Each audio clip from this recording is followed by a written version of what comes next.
Hi, this is Becky Shulo with Art is an Advantage.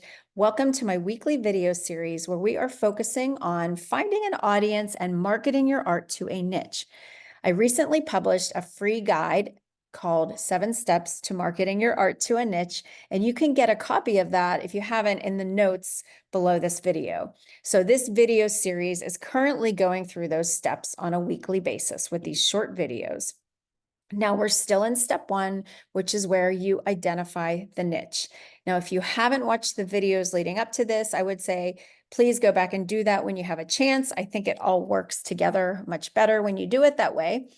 And for some of you, if you already have a niche, you might be able to skip right over part 1, but I do think there's some value to these, even if you already have identified your audience or niche. Now, in this step, we are working through the process. I'm basically sharing the process I use when I sit down one-on-one to help artists to find audiences for their work. I basically go through 4 steps or stages with them.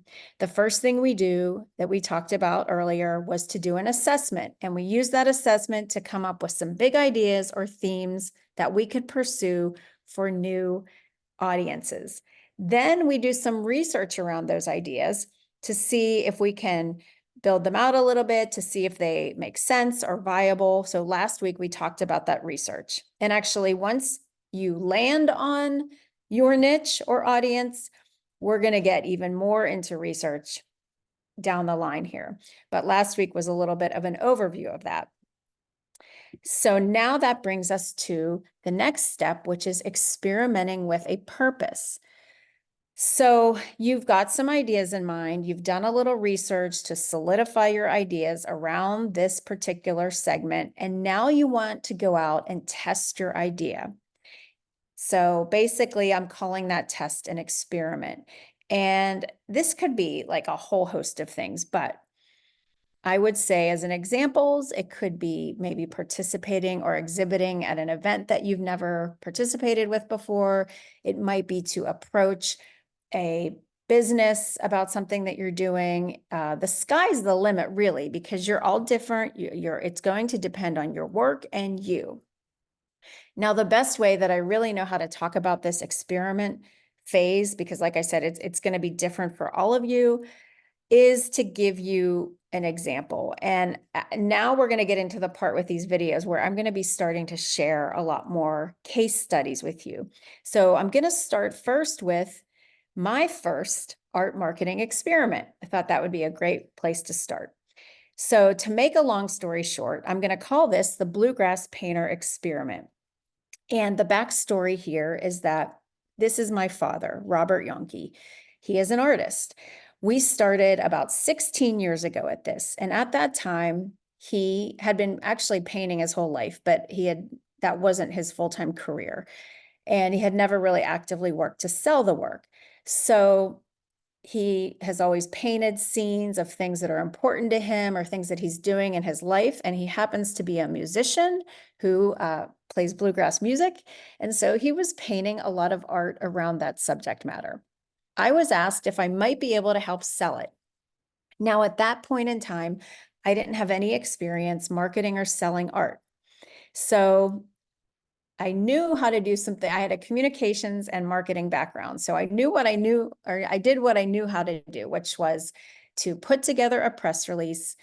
And it basically went along the lines of the bluegrass painter, Robert Yonke, the bluegrass painter, created this collection of art based on his love of bluegrass music and inspired by all the times he's had playing, jamming with friends, attending festivals, and whatnot, and went into more detail, but that was basically the gist of it. We sent that out to online blogs and websites dedicated to bluegrass music, and we had a really good response to that. And there were a few websites and blogs with a large following that published the information. Now, I typically say within 1 week, but truly within 1 day of that press release being published by those outlets, he was selling art, the bluegrass art from his website. And then within 1 week, he got a call from the International Bluegrass Music Association asking him to commission work for their international trade show that they hold annually. So this is the work that he created for that show or for that IBMA project. And the prior slide showed us at the event. Now, I want to emphasize here, you notice I have purpose here outlined. And maybe I'm thinking, maybe the word should be purposeful, but the idea is I want you to notice that we didn't just start posting on social media or randomly emailing people with our art or with his art. We researched, we put together a thoughtful approach. There was a purpose to it to see if there was going to be interest. And in this particular case, it worked. Now, he got a lot of press around this work and made inroads into that community that would lead to selling original art prints and securing many commissions. So you can see here a couple of years later, this was one of the outlets here that published his work, Bluegrass Today. And truly, when we sent that original press release out, we had no idea if it would fall flat, if there would be any interest, or really what would happen. But you can see that that was a successful experiment that worked. Now, I will tell you, I've had some that didn't, that I will share with you in the future. And that's going to happen. But the quick success that he had with this showed us that it made sense to pursue this market further. And, you can see we did that here with this slide, because now this is a later project that he worked on, Del McCurry's Delfest, and other things like that through the years.